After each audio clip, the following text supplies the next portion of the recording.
이제 우리 말씀을 보시겠습니다. 우리 주보에 기록된 대로 마태복음 18장 15절부터 17절 다시 한번 읽겠습니다. 내 형제가 죄를 범하거든 가서 너와 그 사람과만 상대하여 권고하라. 만일 들으면 내가 형제를 얻은 것이요 만일 듣지 않거든 한두 사람을 데리고 가서 두세 증인의 입으로 날마다 확증하게 하라. 만일 그들의 말도 듣지 않거든 교회의 말하고 교회의 말도 듣지 않거든 이방인과 세리와 같이 여기라. 오늘은 이제 그 험담의 치유 시리즈 세 번째 설교인데 오늘 마지막 설교입니다. 험담의 치유는 마지막인데 오늘은 그런 면에서 생각을 해봅니다. 우리가 어떻게 하면 공동체를 세워갈 수 있을까? 이제 공동체 속에는 하나님 주신 공동체로서 우리 가정 공동체, 교회 공동체, 마을 공동체, 지역 공동체, 또 뭐 사회 공동체 속에서 우리 구성원들이 어떻게 살면 또 구성원들 가운데 어떤 사람이 실수했을 때 우리 그들을 어떻게 옳은 길로 인도할 것인가 이런 부분을 오늘 말씀을 함께 살펴보면서 은혜 받도록 합니다.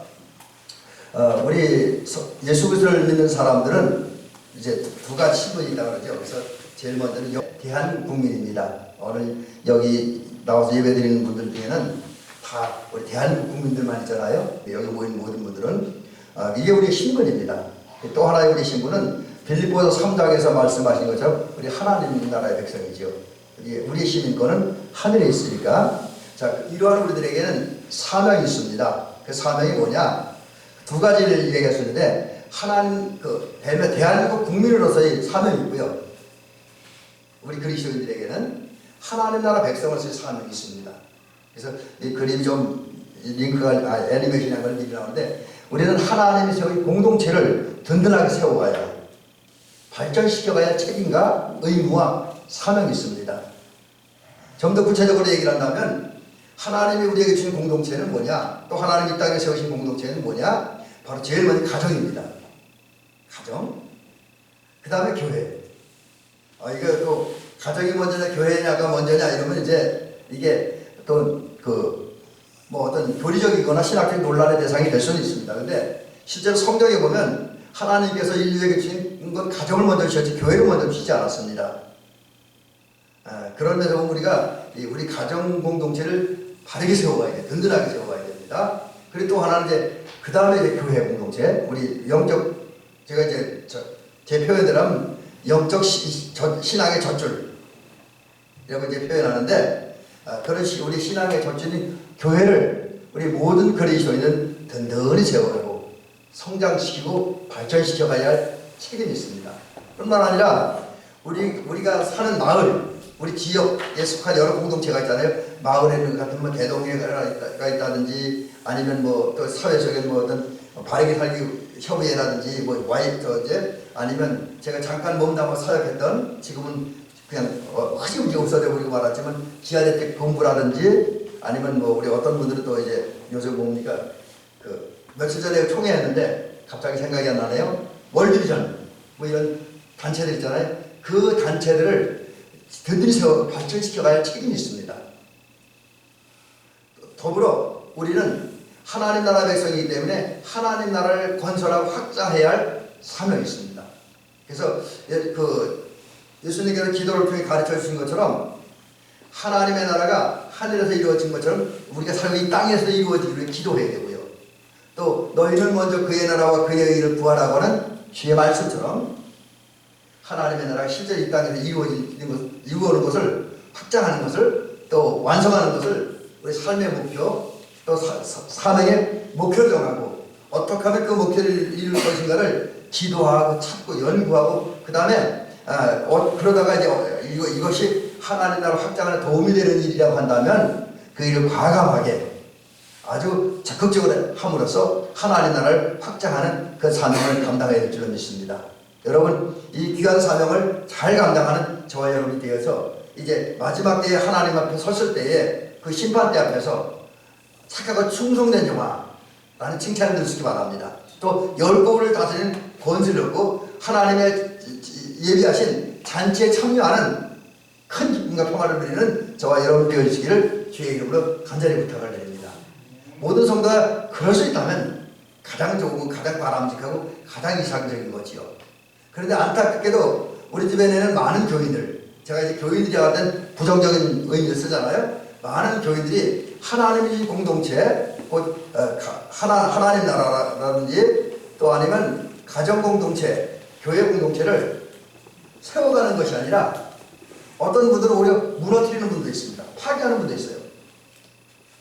자, 그러면 그 하나 많은 고의적으로 그런 건 아닐 수도 있고 또 뭐 심한 경우는 아주 나쁜 사람은 고의적으로 그럴 수도 있겠지만 어쨌든 하나님 나라를 파괴하고 가정 공동체나 교회 공동체 어떤 사회 공동체를 파괴하는 것, 그 주된 원인이 뭐냐? 여러분, 우리가 살다 보면 우리 가정을 깨뜨리고 우리 교회를 힘들게 하고 우리가 속한 공동체를 힘들게 하는 그런 잘못들이 여러 가지가 있는데 그 중에 가장 심각한 문제는 제가 볼 때는 말입니다. 말. 이 말은 하나님 우리에게 주신 가장 좋은 선물입니다. 하나님 우리에게 주신 가장 좋은 선물이 말입니다. 그래서 이 말을 잘 사용하면 하나님께 영광이요, 사람들이 덕이 되고 내게 유익이 돼요. 그리고 우리 가정이 더 든든히 세워져 가고 우리 속한 교회가, 우리가 살고 있는 마을이, 우리가 소속된 모든 공동체가 든든히 서가지만 말을 잘못하면 이것 때문에 다 깨지고 분열되고 망가져요. 그런데 우리 집안에 있는 사람들이 말을 잘못하는 게 뭐냐면 너무나 많은 사람은 말을 많이 합니다. 특히 현대인들 말 많이 하잖아요. 말 많이 합니다. 근데 그 말하는 기준이 자기 감정, 자기 이권, 자기 상황을 가지고 말을 해요. 이게 물론 저도 여기서 목사님 벗어나느냐라고 물으면 저도 자신은 없어요. 그러나 저는 그래도 가능하면 특별히 이런 사역을 할 때 교회 안에서는 제 입장에서보다는 교회적인 입장에서 생각하고 말하려고 애쓰고 있습니다. 또 지방에 나가면 지방적인 입장에서 뭐든지 생각하고 말하려고 애를 쓰고 있어요. 근데 많은 사람들이 자기 이권, 자기 감정, 자기 어떤 처한 상황에 따라서 다른 사람 생각하지 않냐고, 공동체 생각하냐고 자기 감정과 이권과 상황을 따라서 말을 합니다. 이거 말 잘하는 것 아닙니다. 아무리 말을 많이 해도. 또 어떤 사람들은 자기 자존심을 세우기 위한 말들을 해요. 자기 체면치를 세우기 위한 말들을 합니다. 하여튼 자기 자존심이 손상되려면 조금도 용납 못해요. 자기 체면이 깎이는 말을 누가 하면 조금도 용납 못해요. 그래서 그걸 변화하고 그거를 만회하고 그 다시 자기 자존심과 체면을 세우는 필요한 말을 적극적으로 아주 열심히 합니다. 근데 이것도 사실 바람직한 말은 못해요. 그 다음에 잘못된 말이 또 어떤 거 있느냐, 이 신앙적인 면에서 얘기하는 건데, 물론 우리가 나름대로 자기 나름대로 확고한 신앙을 갖고 또 확고한 영적 체험을 갖는 건 절대적으로 필요합니다. 또 제가 자기 신앙 이론이라는데 다른 말은 교리입니다. 교리. 그래서 저도 물론 요즘 저녁에 교리 설교를 하긴 합니다만 이 교리가 잘못되면 이것도 또 문제가 돼요. 그래서 이게 필요하긴 하지만 자칫 심각한 문제가 됩니다. 어떤 경우 문제냐면 여기 제가 자막에 올려놓은 것처럼 자기 신앙과 자기 체험, 자기 신앙 이론을 가지고 다른 사람을 평가하는 거예요. 다른 교회를 평가하는 거예요. 자기 기준으로, 자기 신앙적인 기준으로. 근데 여러분, 우리가 하나님을 섬기고 한 성경 말씀을 다 신앙생활을 하지만 신앙에 대한 그 어떤 자기 신앙은 자기 나름대로 특징적인 신앙이 있을 수 있습니다. 여러분들이 저에게 목사님의 신앙은 어떤 신앙이냐고 묻는다면 전 그렇게 대답할 거예요. 저는 성경을 근거로 한 또 신학 이론을 근거로 한 합리적 이성주의적 신앙입니다. 제 신앙은 그래요. 저는 사실 환상적 신비하고 이런 것보다는 성서적인 신학 이론에 근거한 또 거기다가 생활 중심. 아무리 많은 기도를 하고 아무리 많은 은사를 체험해도 삶이 잘못되면 저에게는 그게 바람직하게 보이진 않습니다. 그러나 그걸 다 정죄하고 싶진 않습니다. 물론 저와 다른 신앙관을 가지고 있는 분도 있기 때문에 그렇습니다. 그러나 오늘 우리가 말 잘못하는 건 내 신앙을 가지고 내 체험을 가지고 내가 깨달은 신앙 이론을 가지고 다른 교회에 대해서 이러쿵저러쿵 말하는 건 큰 잘못이다. 어느 교회는 성령이 떠났다. 어느 교회는 어느 교단에는 구원이 있다 없다. 어느 교회 어느 교단은 이단이다 아니다. 이거 정죄하는 건 결코 바람직하지는 않다라고 하죠. 물론 정말 우리가 확실하게 드러나는 잘못이 있죠. 뭐 예수님의 십자가를 부인한다든지, 예수님의 부활을 부인한다든지, 예수님의 신성을 부인한다든지, 인성을 부인한다든지, 어떤 기독교의 기본적인 진리를 부정하고 왜곡시키지 않는다면 우리가 함부로 이단이라고 정죄해서는 안 된다라고 하는 거죠. 근데 우리 주변에는 그런 애들은 많아요. 근데 저는 이 감리교 목사가 되게 참 감사한 게 뭐냐면, 저는 사실은 고등학교 때 제가, 물론 저 원래 고향교회는 감리교회였지만, 제가 다니던 우리 고등학교는 교회에서 미션 스쿨이었는데, 거기는 보수적인 장로교 교단이었어요. 그래서 장로교도 맛보고 다 그랬는데, 다른 교단들 같은 어떤 경우는 너무나 이단 정죄 잘합니다. 좀 자기가 다른 거예요. 그래서 우리 여기 이창규 집사님 네 분도 여기 앉아 계시지만, 옛날에 조영규 목사님 초창기에 얼마나 이단 소리 많이 들었습니까? 뭐 심지어 제가 다니던 고등학교 그때 그 교장 목사님도, 교장 선생님과 목사님도 순복음교 이단이라고 했었어요. 그분들이 신앙 기준을 가지고 있는 거예요. 근데 이게 사실 바람직하지 않다라고 하는 거지요. 내 신앙 기준, 내 교단의 기준 가지고 나와 다른 신학을 가지고 있는 분들을 비판하고 정죄하는 건 바람직하다. 평가하는 것도 좋지 않다. 또 내 말 때문에 내가 소속된 공동체 안에 어떤 공동체원 간에 갈등을 일으키고 분열을 일으키고 어떤 분쟁이 일어나게 하는 말들을 한다면 이것도 말 잘하는 건 아닙니다. 잘못하는 말이죠. 근데 이런 현상들이 왜 나타나냐? 이게 인간이 타락했기 때문에 나타나는 현상들입니다. 타락. 이제 하나님 앞에 범죄하고 나니까 하나님의 형상을 잃어버리고, 하나님의 형상을 잃어버리니까 어떻게 됐습니까? 이성과 양심과 감성이 사라지고 거룩이 사라졌습니다. 사랑이 사라졌습니다. 그리고 남는 건 강팍함, 완악함, 교만만이 남고 있어요.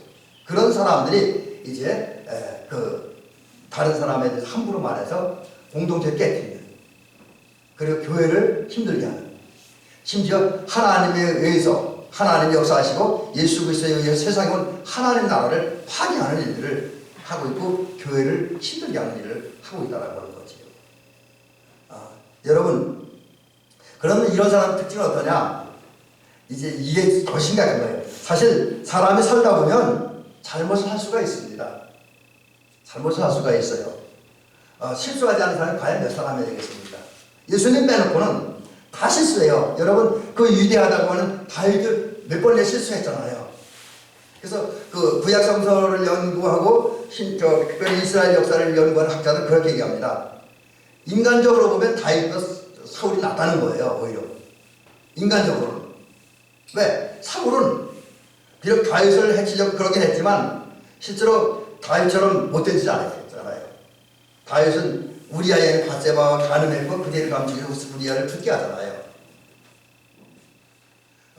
그러니까 그런 다윗의 본 사울이 인간적으로 나타난 거죠. 근데 그건 인간적인 면에서만 그럴 뿐이라고 하는 거죠. 근데 다윗은 그게 잘하는 게, 그 나단 선지자를 통해서 책망의 말씀을 들었을 때 회개하잖아요. 눈물 뿌려가면서 그 눈물이 침상을 적시고 썩힐 정도로 회개하잖아요. 근데 하나님 앞에 범죄함으로 하나님의 형상을 잃어버리고 완악하고 강팍한 인간들은 자기 잘못이 분명히 있어요. 범죄가 분명히 드러나요. 그래서 이제 범죄가 드러나고 나니까 이제 심각해지는 거죠. 조금 전에 말씀드린 양심과 이성이 없어지고 완악해지고 강팍해집니다. 그런 사람 특징은 뭐냐면, 자기 잘못이 드러나고 누군가가 특별히 하나님 보낸 사람들이 그 잘못을 이야기해 주는데 전혀 받아들이지 않는다는 데 심각한 문제가 있습니다. 성경에 보니까 예수님은 이것을 듣지 않는다라고 얘기하고 있어요. 듣지 않는다라고 하는 말을 보니까 무시한다. 심지어는 계속해서 얘기하면 막 화를 낸다는 거죠.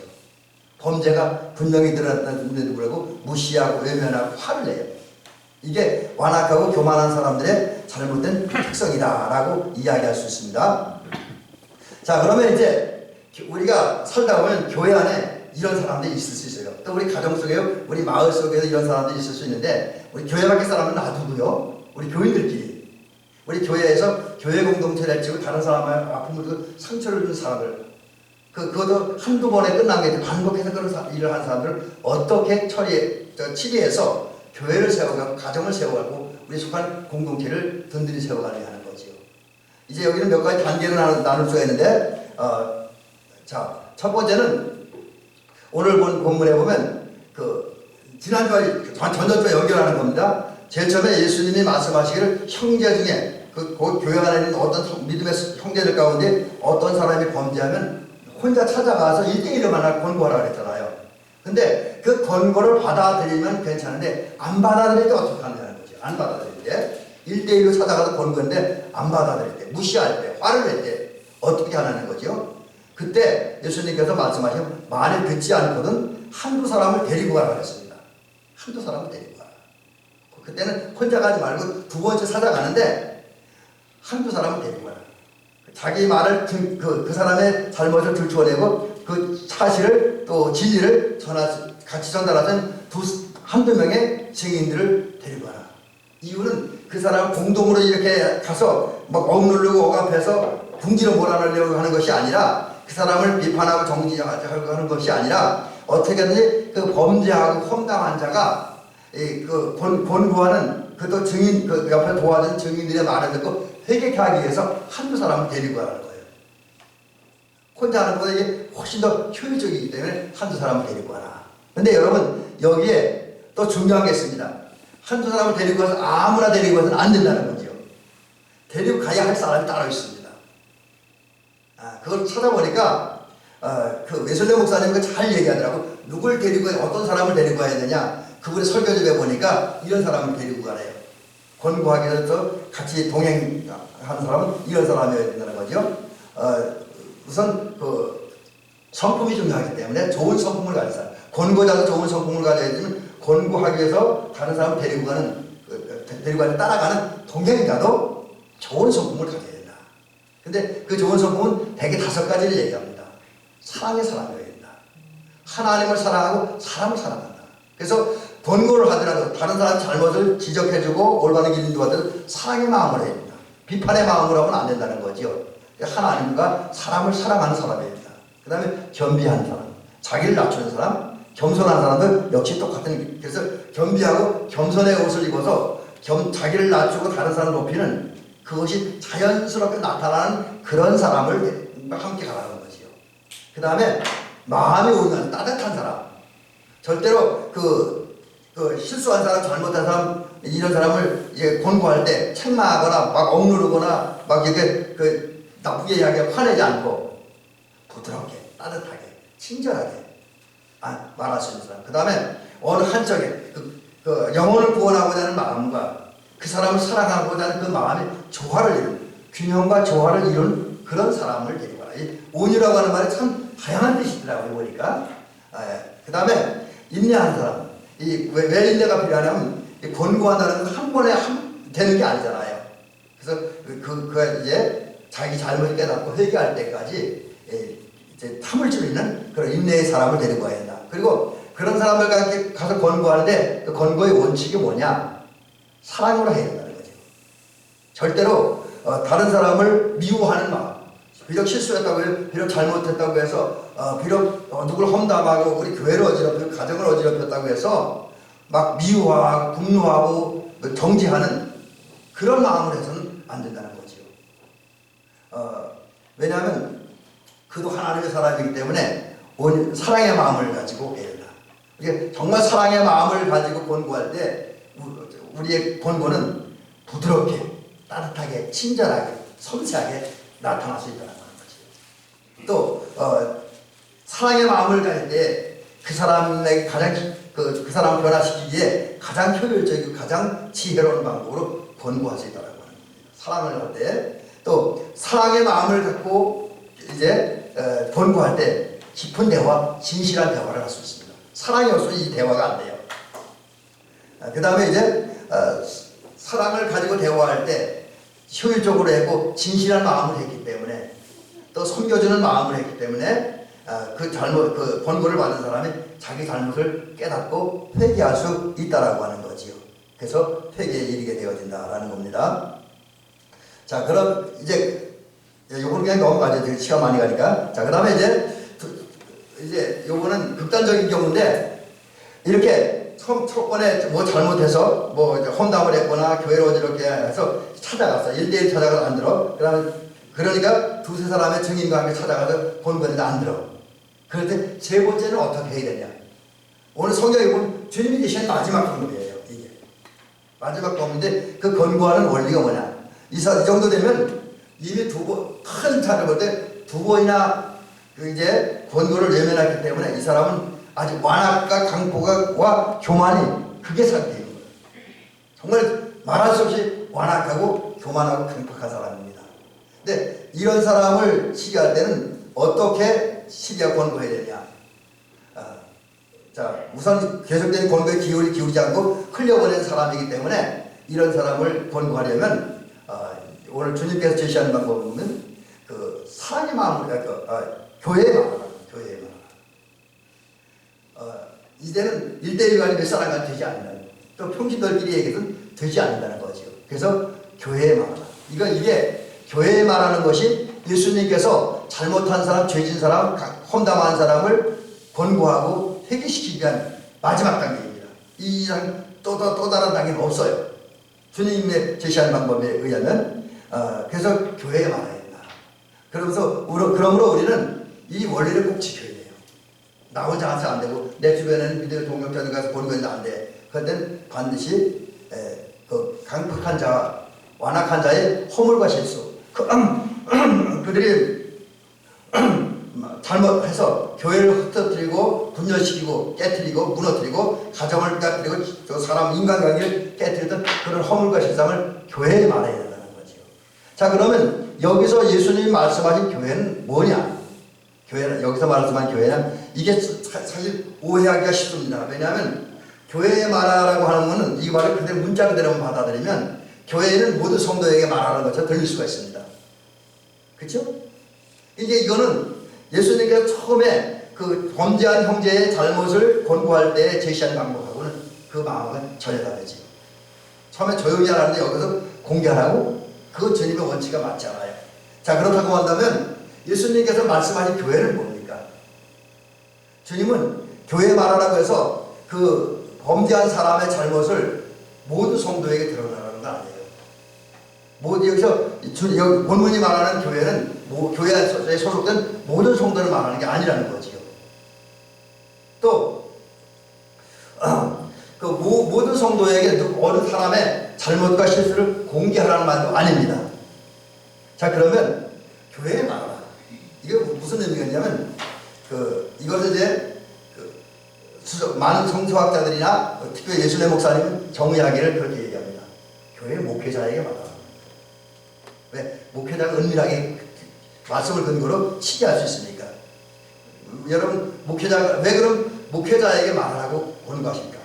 그것은 목회자는 성도들의 영적 상태를 살피고 점검하는 사람입니다. 그게 주된 임무잖아요. 그 다음에 말씀을 통해서 생명의 떡을 성도들에게 먹이고 주의 은혜와 사랑을 전달해 줌으로 성도들 하여금 생명수를 마시게 하는 사역자입니다. 이게 목회자들이에요. 또 말씀과 기도와 신방을 통해서 돌봄을 통해서 교회 안에 있는 성도들을 구원의 자리로 천국으로 하나님 나라를 인도하는 사역자가 천국입니다. 이런 사람들은 사명을 갖고 책임의식을 갖고 이 일합니다. 그렇기 때문에 이런 목회자들에게 이제 말해서 목회자가 정말 주님의 마음으로 주의 사랑으로 말씀을 기초로 해서 잘 가르치라는 거죠.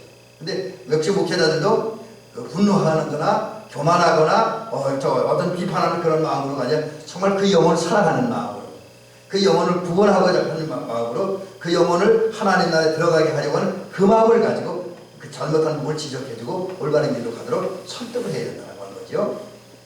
자, 이제 마지막 얘기 하나 드리겠습니다. 자, 이건 뭐냐면 이제 이렇게까지 했는데 안 되는 경우가 있어요. 이제는 아주 완악과 강포가 교만이 그게 떡에 달하는 거예요. 이게 더 이상 대체 교회가 말해도 곧 목회자들이 목사님들이 권고해도 듣지 않는데 어떻게 할 것이냐는 거죠. 오늘 본문에 여러분 다 보았잖아요. 뭐라 그럽니까? 예수님께서는 그 이렇게 끝까지 거절하고 권면을 받지 않은 사람들에 대해서 말씀하시기를 그 대처하는 게 주셨는데, 교회의 말도 듣지 않고는 이방인과 세리와 같이 여기라. 이 말을 그 원래적인 의미가, 저는 이제 이 말을 이렇게 이방인과 세리와 같이 여기라는 말을 두 가지 측면에서 말씀드리려고 합니다. 그러니까 그 원래 예수님이 말씀하신 그리고 유대인이 생각하는 그런 기준에 의해서 예수님이 말씀하신 그 의미, 그 문자적인 의미는 뭐냐면, 원래는 그런 사람들 접촉하지 말라는 거예요. 사실 유대 사회에서 이방인과 접촉하는 건 금지되어 있잖아요. 그러니까 이방인 그 권고를 받지 않은 사람을 이방인과 지역이라는 건 그 사람들을 접촉하지 말라. 교회 쫓아내라고 하는 말로 이해됩니다. 근데 여러분, 만약에 그런 말로 해석하고 이걸 적용한다면 과연 예수 믿고 회개하고 구원받은 사람 몇 사람이야 되겠습니까? 거의 없을 거라고 봐요. 그죠? 그래서 이제 여기에서는 이 끝까지 권면을 받아들이지 않은 사람을 이방인같이 세리와 같이 여기라는 이 말씀을 실천적인 면에서 그 의미를 찾아볼 수가 있습니다. 그 실천적인 면에서 어떤 의미가 있냐면 이런 겁니다. 더 이상 권고하지 말라는 거죠. 더 이상 권고하지 말라. 왜? 이제 1대1 권고하는 한두 번 권고했겠습니까? 여러 번 찾아가고 또 뭐 여러 번 권고했잖아요. 그래도 안 들어. 또 두세 증인의 말을 해도 안 들어. 심지어 그 교회 모든 성도들의 영적 상태를 책임지고 있는 목사님들이 권고해도 안 들어. 그럼 이제 그 사람은 사실 더 이상 권고할 방법은 없습니다. 그래서 더 이상 권고하지 말래요. 자, 왜 권고하지 말았냐? 이제 교회도 그렇고 목사님들도 그렇고 성도들도 그렇고 그 범죄한 사람들이 할 일 다 한 거예요. 할 일 다 했다는 겁니다. 그래서 이제 권고할 길도 방법도 없다는 거예요. 안 들으니까. 그러면 어떻게 해? 그렇다고 포기 안 해. 그 사람 지옥 가도록 영원한 사망에 처해 내버려두라, 포기하라, 그런 의미도 아닙니다. 그럼 어떻게 해야 되냐? 비록 더 이상 권고를 하지 않지만 그 사람의 영혼, 그 사람의 구원, 회개와 구원, 그 사람이 하나님 나라에 가는 것에 대해서는 하나님께 맡기라는 거예요. 이제는 우리가 할 일 다 했기 때문에 하나님께 맡기라는 거예요. 그리고 맡긴 다음에 그걸 끝나면 안 되고 그 영혼을 위해서 계속 기도하라는 거예요. 계속 기도하라. 회개할 때까지. 잘못을 깨닫고 회개하고 이제 그 다음엔 교회를 세우고 가정을 세우고 지역 공동체를 세우고 교회를 세우고 교회를 하나 되게 하고 그 다음에 하나님 나라를 확장하는 그런 일을 헌신한 사람이 되기까지 끊임없이 기도하라는 거지. 어쩌면 이 기도가 한 사람으로 이 기도를 평생 해야 될 수도 있습니다.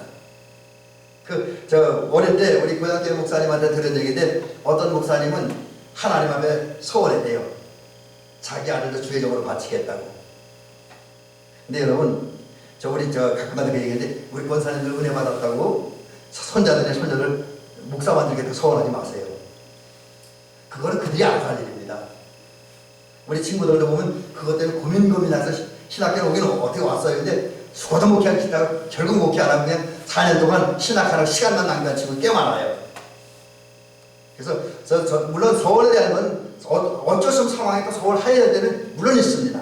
그 예외적인 경우는 있지만 일반적인 경우는 그 자녀들을 문제 놓고 부모들이 함부로 서울하는 건 좀 조심해야 될 것이다 라는 생각을 해요. 그러나 근데 제가 무슨 얘기를 하냐면 어떤 목사님이 아들을 목사 되게 하라고 기도했는데 얘가 신학을 안 하는 거예요. 근데 언제까지 안 했냐? 아버지가 돌아가실 때까지.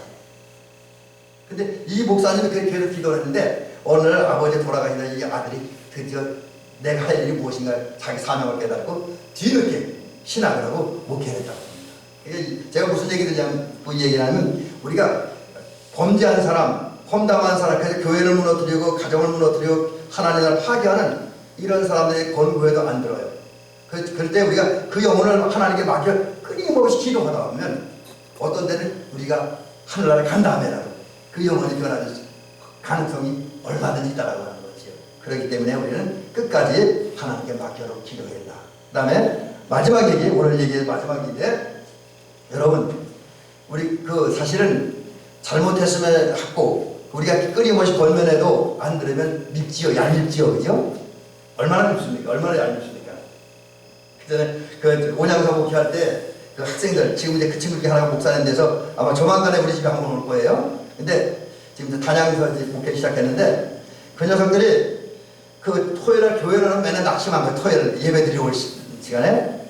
그래서 그 데려다 놓고 그 다음에 예배 드리고 그 다음에 교회 사다 그러고 밥도 해주고 뭐 짜장면 사주고 그러는데 그때만 고맙다고 하고 교회 여전히 안 나와요. 되게 안 읽더라고요.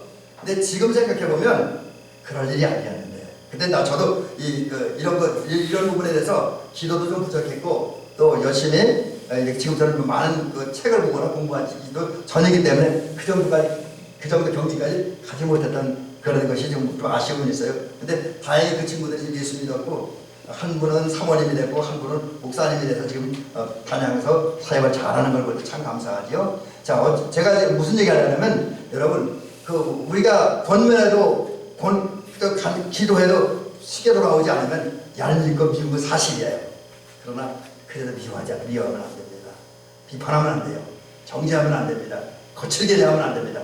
여전히 그 사람을 주님을 위하여 섬겨주고 사랑해주고 위해주고 할 수 있는 한 그에게 선한 일을 해야 돼요. 선을 행하는 가운데 할 수 있으면 하나님에게 좋은 것들을 그에게 나눠주는 그런 삶을 살아야 됩니다. 자, 이제 말씀 마치겠습니다. 여러분, 하나님 우리에게 주신 사명은 우리가 살고 있는 우리 가정, 우리 교회, 우리 마을, 우리 지역 이것을 든든히 세워가는 게 하나님이 우리에게 주신 사명이에요. 또 든든히 세워갈 뿐만 아니라 발전시키는 것이 우리에게 주신 사명입니다. 여러분 그 사명 감당하시기 바랍니다. 또 하나님 나라를 하늘에서 이루어지는 땅에서 이루어지게 하기 위해서 우리가 헌신하고 노력해야 될 줄 믿습니다. 그러기 위해서 우선 우리들이 다른 사람에 대해서 험담하는 것, 다른 사람에 대해서 이러쿵저러쿵 말하는 거 하지 않길 바랍니다. 특별히 어떤 사람이 없는 그 자리에서 아니 또 많은 사람들이 모인 그 자리에서 어떤 사람을 면박주기 위해서 하는 그런 말들과 그런 행동을 절대로 하지 않기를 주의를 부탁드립니다.